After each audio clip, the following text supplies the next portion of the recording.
Tired of getting blindsided by objections? Do you ever feel like you're guessing what your customer really means? What if you had a system to decode every concern? So most salespeople, they treat every objection the same, and that's why they fail.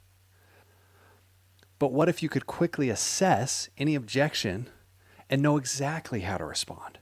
That's the power of the objection assessment framework, and it's about to change your sales game forever. Hey, it's Drew Norton here, and welcome back to the Everyday Sales Leader. Last time we dove into the psychology of objections, why customers say no. Now we're taking that knowledge and turning it into action.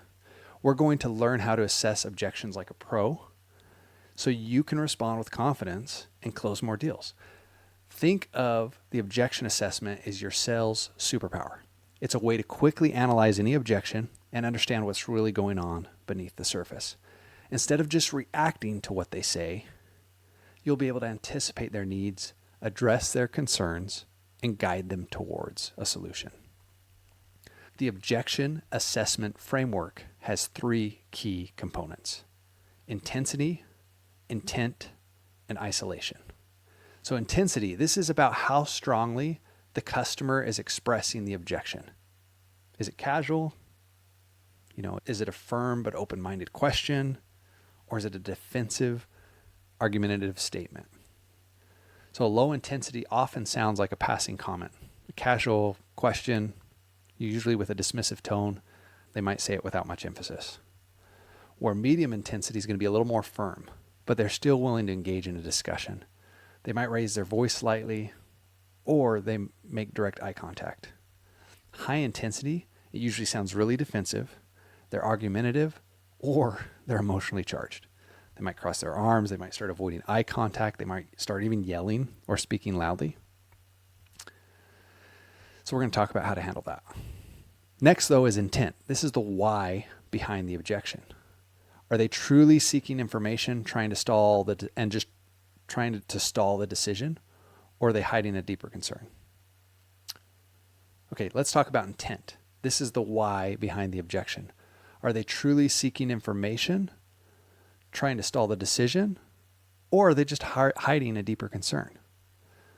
So usually there could be a real inquiry. They need clarification or more information to make an informed decision. Often this could be a stall tactic. They're delaying the decision for various reasons. Maybe it's fear, indecision. They want to consult somebody else. Oftentimes, though, it's a hidden concern. There's an unstated doubt or reservation that they're just not expressing directly. The last part of this framework is isolation. This addition to the framework helps determine if the objection is a standalone issue or if it's connected to actually a larger concern or multiple concerns. So when it's isolated, the objection is going to be specific and singular. If you address it, they're ready to move forward. When the objection is a connected concern, the objection it's going to be linked to a broader underlying issue that just needs to be addressed. Okay, so let's break down how to use each part of the framework, starting with intensity. Low intensity. If they say, yeah, I'll think about it, that's typically a low intensity response. It might indicate a lack of interest or just a polite way to dismiss you.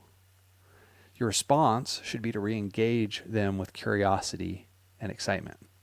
If they say, hey, I need to think about it because I'm really just not sure about the ROI, that's more of a medium intensity. They're expressing a specific concern and they're typically still open to discussing it. So your response should be to provide clear and concise information to address the ROI concern, if that's what they're talking about. High intensity would be if they say something like, look, your price is ridiculous. I can get it way cheaper somewhere else. Like they're typically saying what they say with emotion behind it. And your response has to be to remain calm, acknowledge their feelings, and try to de-escalate the situation. And that's often what you have to do. When someone gets highly sensitive, highly emotional, highly charged with the objection they bring forward, it becomes less about handling the objection and more about handling their emotions. Intensity really tells you how much emotional energy is behind the objection, which will dictate your tone and your approach. If someone's more direct and they come out, hey, your price is ridiculous, My price is ridiculous.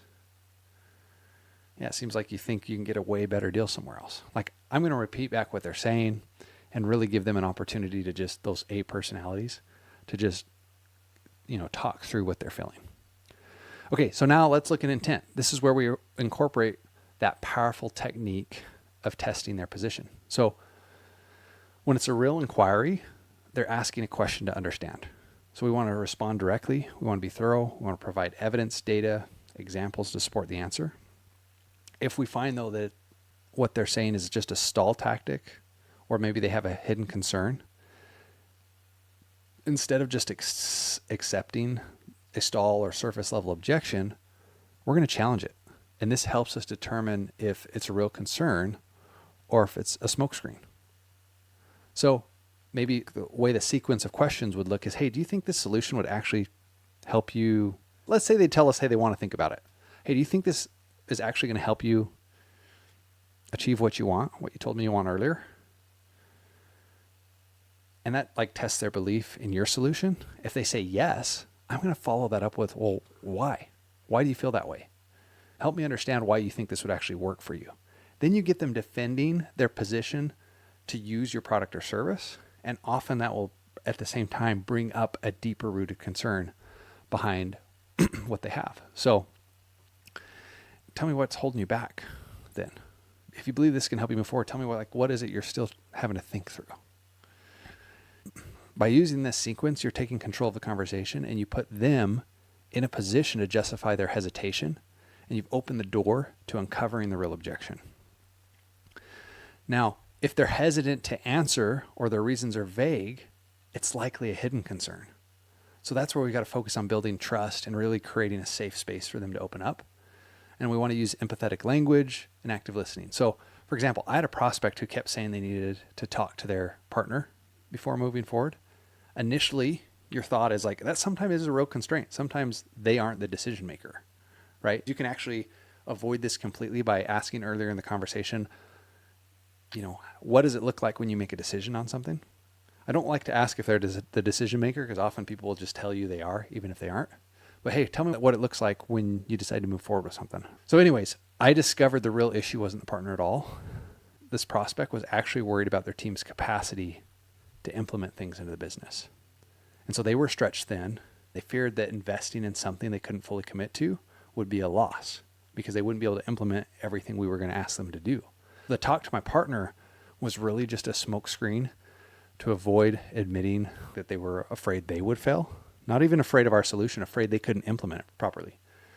What ended up happening is I asked them, hey, do you believe that if your team could implement this, it would solve your problems? They said yes, that they did. And then I was like, hey, well then tell me if you believe this really can help you, what would keep you from doing this? And I allowed them to give me some objections, allowed them to tell me why. That opened up the conversation where we explored the cost, and we were able to start exploring the cost of inaction.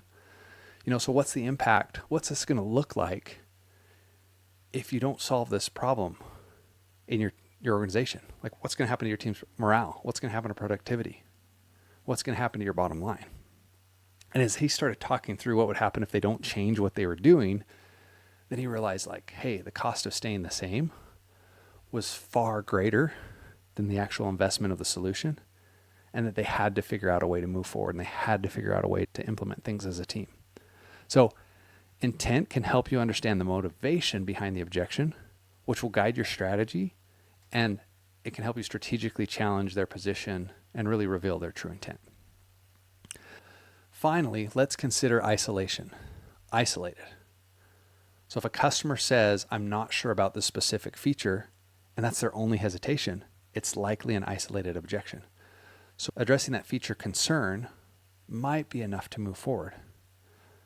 Where a connected concern, they might say something, hey, I'm not sure about the price. But when you dig deeper and you start talking about the price, it's also about the implementation of time, of training, integration with their existing systems.